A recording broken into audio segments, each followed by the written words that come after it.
Hello people. Even though I do not live in the USA, I feel the need to comment on the disgraceful event that was the storming of the US Capitol by fascists. It is not an overstatement to state that the events that occurred on this day are relevant to the lives of all people. Fascism is a threat to us all, and fascism is evil in every sense of the word. Evil somewhere is a threat to good everywhere. The events at the US Capitol this January represent a hideous assault on democracy carried out by fascists. America is the world's most powerful nation, and America's influence is great. The political climate of America leaves its mark on the entire world as a result of America's massive influence. Fascism in America is fascism in the world.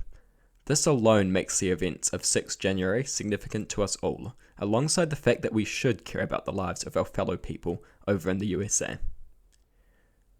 Following the storming of the US Capitol building on January 6, I think all reasonable people know something must be done about the danger that is fascism.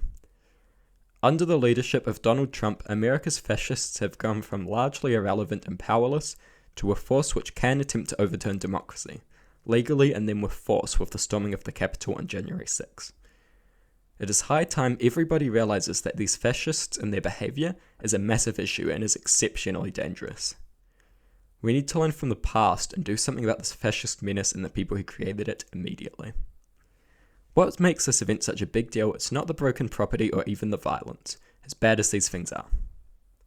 The core of the issue is that the storming of the Capitol represents the epitome of the fascist assault on America's democracy. The first thing we must note is that Trump supporters are fascists. This is undeniable, and anyone who attempts to argue against it is demonstrating either extreme ignorance or disgustingly bad faith. All of the characteristics of fascism are growing ever more present in Trump and his supporters. Anyone keeping a close eye on US politics can clearly see that Trump and his supporters are far right-wing, adored by Klansmen and neo-Nazis as they engage in constant defense of traditional values and hierarchy. Trump and his supporters are authoritarians, looking to control people and overturn democracy at any chance they get. Trump and his supporters are nationalistic, obsessing over the symbolism of the USA, such as the flag, the military, and romanticized imagery, while throwing America's real values under the bus. Trump and his supporters engage in frequent scapegoating, blaming anyone from immigrants to Antifa, Black Lives Matter, or George Soros for America's troubles. Trump and his supporters are the textbook example of a cult of personality, with all loyalty being directed at Trump over America itself.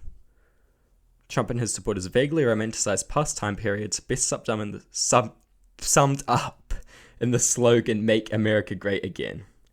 Trump and his supporters engage in constant conspiracism, such as all the QAnon rubbish, to keep their illogical worldview afloat. These characteristics and others key to fascism are perfectly embodied in Trump and his supporters, making them fascists in every conceivable way. As we already know, the existence of these characteristics in politics is deeply destructive to all that should be valued, from democracy and justice to truth itself. If improving society is of any interest to you, you should be deeply opposed to fascism, as it is an ideology made up of core features which are destructive to all that is good. The storming of the US Capitol is not the first time fascists have attacked democracy. In 1923, the Nazis of Germany led a coup in Munich aimed at seizing Hitler power. The coup failed, but Germany failed to learn its lesson. Without the necessary precautions to keep fascists from power, Hitler successfully seized power just a decade later. Once in power, Hitler immediately began making himself harder to remove, growing more authoritarian and letting his fascist tendencies wreak havoc across Germany and later the world. This can happen again, and it will if we do nothing. What we witnessed on January 6 was a fascist attack on democracy. If we do not learn the necessary lessons from this and deal with the problem, the fascists will be back and we may not get a second chance to stop them. Many things must be done to prevent such a dangerous assault on democracy from happening again. The fascists who carried out this crime must be brought to justice. Those in power who created the situation must be held accountable. Democratic institutions must be strengthened and maintained so they cannot grow weak and crumble to fascist power. Perhaps most of all, we need to evaluate a way in which fascism in the USA and in all nations around the world can be addressed and dealt with, so that it never gets a chance to rear its ugly head again. Precise and effective action must be taken now to stop fascism in the future, because there may not be any second chances.